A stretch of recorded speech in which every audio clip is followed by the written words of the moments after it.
રાજ્યમાં યુસીસી લાગુ કરવા 5 સભ્યોની કમિટીની જાહેરાત 45 દિવસમાં સરકારમાં રજૂ કરશે રિપોર્ટ.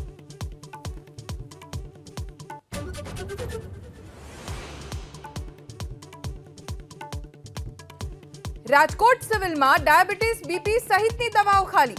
ગરીબ દર્દીઓ બહારથી દવા લેવા બન્યા મજબૂર.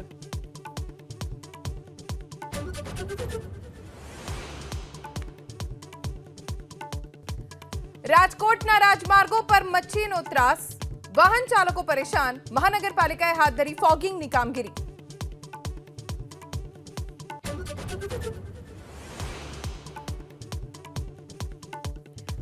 દિલ્હીના દંગલમાં સીએમ આતિશીનો મોટો આરોપ. રમેશ બિધુડીના સમર્થકો પર કાલકાજીમાં ઝુંપડપટ્ટીના રહેવાસીઓને ધમકાવવાનો આરોપ. વિડીયો જાહેર કરી પોલીસ પર ઉઠાવ્યા સવાલ.